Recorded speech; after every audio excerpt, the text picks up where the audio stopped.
In today's video, we have the worst case I have ever covered. We have a disappearance, a frantic investigation, and a chilling trial of a teenage killer that became a case study in how horror hides in plain sight. This is Curios&Spiritual. We take a look at the case, the police investigation, and trial.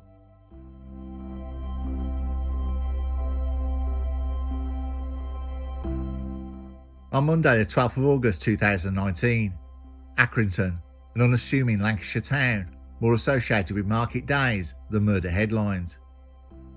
It became the setting for a tragedy that still haunts its streets. At about 4 p.m, 47-year-old Lindsay Birbeck laced up her trainers and set off for a routine walk through the coppice. A popular patch of woodland she visited countless times before. She liked to keep fit and enjoyed walking and running. It was ordinary, everyday stuff. Stretch her legs, clear the head, and be back in time to cook tea for her daughter Sarah and son Stephen. Nothing dramatic, nothing to worry about. Until it became so. Lindsay wasn't reckless, nor was she living on the margins. She was a mother, a teaching assistant at a local school, and the sort of person whose absence at 6 p.m. raised alarm bells. Precisely because she was reliable. When she didn't return home, her family knew something was wrong. It was the start of a 12-day ordeal that would end with a grim discovery in Accrington Cemetery and leave a community asking how such a horror could happen in broad daylight to someone so undeserving. CCTV cameras, those impassive narrators that watch modern urban life, captured Lindsay's last living moments. At 4:06 p.m, she was seen walking around Burnley Road, heading towards Peel Park Avenue. Her stride brisk but casual, as if the world ahead of her was just as it always has been.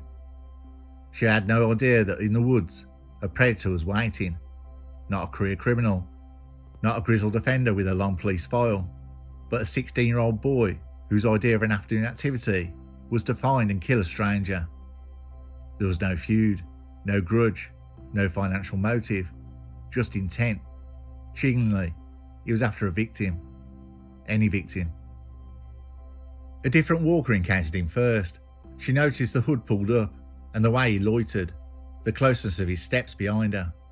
Something in her instinct screamed at her to get away, and she did, fast, all the time looking for something heavy to defend herself with. She was lucky. She lived to tell police detectives later that she had a bad feeling about the boy in the woods. That bad feeling was a prophecy. Lindsay was next. Lindsay entered the coppice just moments later. The attack itself was short, brutal, and terrifyingly efficient. The pathologist would later tell the jury that her injuries were among the worst neck traumas he'd seen in his 25-year career. This wasn't a wild scuffle, it was a precise compressive force. A knee planted, a body weight driven down. The conscious act of silencing life. Lindsay died quickly, alone on the ground in a patch of woods. She trusted, and she knew. Meanwhile, the world continued around her. Cars on Burnley Road, children home from school, tea brewing in kitchens. Life is rarely interrupted by death in so stark a contrast. Just 10 minutes later after she was last seen, a couple walking their dog saw Lindsay's jacket hanging on a fence post. They heard a single voice, but heard no struggle, or shouting, or screaming. By 4:30 p.m, Lindsay's phone was not receiving messages. What followed was grotesque. In the early evening, the killer went home and then returned to the coppice with a rucksack. By then, he may have had a saw with him. Certainly at some point, the pathology evidence reveals that he attempted to dismember the body. He must have discovered that cutting through a leg was harder than he anticipated. The boy didn't panic. He problem solved. He fetched a blue wheelie bin. Yes, the sort you drag to a curb once a week, and stuffed Lindsay's body inside. 5 days later, surveillance cameras recorded the chilling, awful sight of a teenager dragging a wheelie bin. Its rattle, its wobble, concealing not garden clippings, but a mother of two. On camera pulling the wheelie bin, he didn't just seem anxious or panicked, which made the act even more disturbing. He was taking Lindsay's body to the cemetery, where he buried her in a shallow grave in a wooded area. The body was wrapped in plastic wrapping, which the defendant had taken from his home. It's an odd feature of the case that the defendant chose to move the body from the coppice where it had been gone undetected for some days to the graveyard. If the first concealment showed improvisation, the second revealed planning. He didn't want her found quickly. Meanwhile, her family was living a nightmare. Police officers and volunteers searched the coppice. Social media buzzed with appeals. Every passing day eroded hope. For the family, it wasn't just about missing their mum. It was about not knowing, the agonising limbo between hope and despair. Being as her not returning was way out of character. They knew something had happened to her. The community rallied, but even collective goodwill couldn't find her. Only one person knew where she was, and he was keeping his secret hidden. On 24th of August, 12 days after Lindsay vanished, the secret ended. A man walking his dog through the cemetery noticed disturbed soil and something odd poking out. A piece of plastic where no plastic should be. The smell was immediate, putrid, undeniable. Police were called, and beneath the sheeting, wrapped and decomposing, lay the body of Lindsay Birbeck. Recognition was impossible to the naked eye. Dental records would later confirm it, but her family already knew. The town already knew. Hope was gone, and only grief remained. The discovery shocked Accrington. This wasn't London or Manchester, where violence too often blurs into background noise. This was a market town, proud of how ordinary it was. The idea that a mother walking in broad daylight could be murdered by a teenager and wheeled to a grave in a bin sounded like something out of a grotesque nightmare. Yet it was real. Flowers piled up outside the cemetery. Neighbours cried to reporters about her kindness. Former pupils remembered her patience, her laughter, her steady presence in the classroom. What chilled people most was the randomness. Lindsay hadn't been targeted because of who she was. She wasn't leading a double life. She wasn't in debt, feuding or reckless. She was simply there, walking in the wrong place at the wrong time. Her killer had decided he wanted to kill a woman, any woman, and she happened to cross his path. That lack of motive made the murder all the more terrifying. If it could happen to her, it could happen to anyone. By the time police confirmed her death, a question of what happened had been answered in the most brutal terms. A woman had been stalked, attacked, killed and hidden, not by a stranger in the shadows of a city, but by a boy in the heart of a small town. For her family, there was no comforting answers, only the raw wound and loss.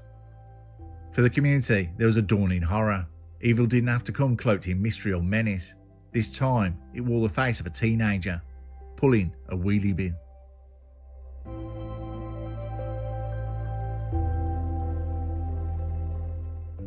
For all the imperfections of modern policing, there's a rhythm to these cases. The missing person call, the initial sweep, the wider search, the family's televised plea. But this investigation was unusual from the outset, because it wasn't just a case of a woman going missing. Within days, police realised they weren't looking for Lindsay alive, they were looking for a killer. Police initially had to tread that awkward line between maybe she just wandered off and something terrible has happened. But the longer she was gone, the more balance tipped towards the latter, and the fact that Lindsay had been last seen walking to the coppice, a relatively safe but still secluded woodland, didn't help. The press joined in, splashing her face across regional and national outlets. This wasn't a story of an anonymous woman lost in a city. She was the mother of two, well known locally, with a sort of smile that pulls sympathy from strangers. The police understood the public's involvement was both helpful and dangerous. Helpful in terms of manpower, dangerous in the terms of rumours and wild goose chases. Still, the appeal had to continue. Modern investigations thrive on surveillance footage, and this case was no different. Detectives scoured hours of footage from streets around Burnley Road and the coppice. What they found initially was routine. Lindsay walking towards the woods at 4:06 p.m. on the day she vanished. But the breakthrough came days later, when another camera caught something bizarre. A teenager dragging a large blue wheelie bin along Burnley Road in the days following her disappearance. It was the sort of footage that forces detectives to lean forward in their chairs. A bin isn't unusual. Dragging it along a busy road at odd hours, on the other hand, is suspicious. Context is everything, and in this context, a missing woman, that bin was screaming for attention. The CCTV footage became the central thread of the case. Still images were circulated, appeals went out. Who is the boy with the bin? The breakthrough was almost anticlimactic. The boy's parents recognised him from the footage. They brought him to the police station themselves, a surreal moment for any family. Imagine recognising your own child in the grainy outline of a murder inquiry broadcast. For them, it was a grim duty. For detectives, it was a prime suspect walking in through the front door. The suspect was 16 years old, autistic, and largely non-verbal. But when asked about the footage, he didn't deny it. He admitted moving the body, but spun a story worthy of a late-night true crime film. He claimed a stranger approached him, offered him a lot of money, and asked him to dispose of the body. Dutifully, he said he had moved the woman in the bin and buried her in a cemetery. It was a tale so implausible it almost glittered with its own ridiculousness. This wasn't a panicked child making random denials. This was someone who'd rehearsed the excuse, however flimsy. The name of the 16-year-old was Rocky Price. He has significant learning difficulties. His IQ is 65, putting him in the extremely low intelligence category. He has a diagnosis of autism and ADHD. His ADHD had been well controlled with medication. He has no previous convictions. There are some reports of aggressive behaviour when he was in his final year of junior school. The defendant was attending a special school, the alternative school in Barnoldswick. It appears that he has settled into that school. His teacher and head teacher gave evidence that he'd never given them any cause for concern or show signs of aggression.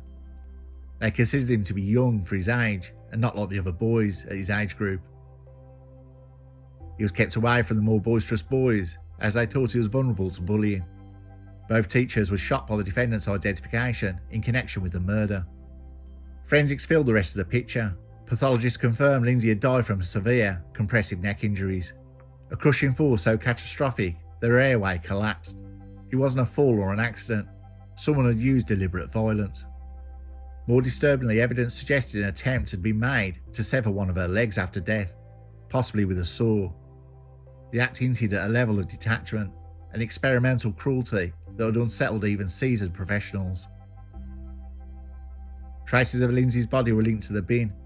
Witnesses recall seeing the boy with it on 2 separate occasions. Once in the immediate aftermath, once 5 days later when he dragged it to the cemetery. The case was becoming watertight.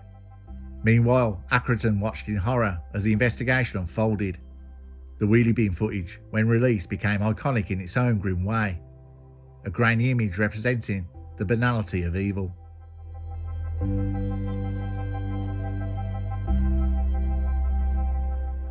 The first trial began in March 2020 at Preston Crown Court. The prosecution laid out its case. Lindsay had been stalked, attacked and killed in the coppice. Her killer, a boy with autism and learning difficulties, had dragged her body in a wheelie bin and buried her in a shallow grave. It was gruesome, but to the prosecution, straightforward. But then came legal technicalities and disclosure issues, led the judge to discharge the jury after several weeks. The trial collapsed before verdict. For Lindsay's family, it was an agony layered on top of grief. More waiting, more uncertainty, more reliving of details no one should have to hear once, let alone twice. The retrial was scheduled for the summer. As lockdown loomed, justice could not be postponed forever. In July 2020, proceedings resumed at Preston Crown Court. The boy, now 17, sat in the dock. Dressed neatly, quiet and expressionless, he looked more like a sixth former waiting for a scolding from a head teacher than a murder suspect. But that became the theme. How could someone so young, so mild-seeming, be responsible for something so monstrous? The prosecution, led by David McLaughlin, Queen's Counsel, went straight for the jugular. This was not a manslaughter, not an accident, not a panic. It was cold-blooded killing of a stranger in broad daylight. Lindsay had been the unlucky one, as the prosecutor put it. Another woman in the woods had felt the boy's presence and fled. Lindsay had not. That was the only difference between survival and death. It took the jury less than a day to reach its verdict. They found the boy guilty of murder. The stranger's story was rejected. The autism and speech difficulties, while real, did not excuse deliberate violence. He had known what he was doing. He had known it was wrong, and he had chosen to do it anyway.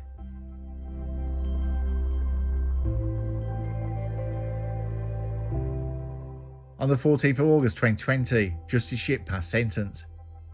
The sentencing remarks were as follows. Rocky Marciano Price is sentenced today for the murder of Lindsay Birbeck on the 12th of August 2019. He is now aged 17. There is only one sentence that law allows to be passed for murder, and that is a mandatory life sentence. For an offender under the age of 18, this is expressed as detention at Her Majesty's pleasure. Let there be no misunderstanding, a life sentence is just that. It may well be the defendant is never released from custody, and if he is, he'll be on licence and liable to be recalled to prison for the rest of his life. That is a sentence I shall pass, but I must also determine the minimum term that must elapse before the defendant can be considered for release. In my judgment, the defendant's mental disorder cannot in any way excuse or even explain his actions. I have no doubt he knew exactly what he was doing when he killed Lindsay Birbeck, and that he knew that killing her was terribly wrong. The stalking of another woman before he killed Lindsay Birbeck demonstrates that his crime did not arise out of a sudden loss of control or in the heat of the moment. This was a premeditated attack. He persisted in a plan to target a lone woman. His actions after the killing clearly suggest he had the capacity to plan and reason. His teachers told the court that he was far better at practical tasks than academic subjects. He used that aptitude to set out concealing the body. The defendant was also capable of putting forward a story which, incredible, was designed to explain the evidence against him. Rocky Marciano Price, for the murder of Lindsay Birbeck, you will be detained at Her Majesty's pleasure. That means you will serve a life sentence.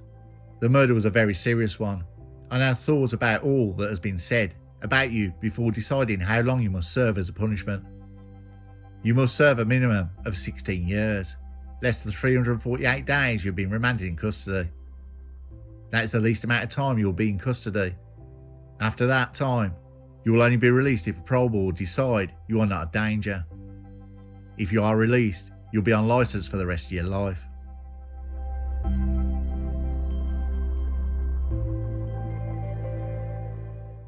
There's an old saying I believe. Gandhi said, "An eye for an eye leaves the whole world blind." What a load of old crap. I believe without any doubt this is probably the most dangerous individual we have come across on this channel. The alibi, the lengths he went to, is the worst of the worst, and no matter what the doctors or money you throw at him, I myself believe he's too dangerous to ever be free. In the end, the trial gave what trials are designed to give: a verdict, a sentence, a closure of sorts. But closure is a misleading word. It suggests a neat bow tied around grief.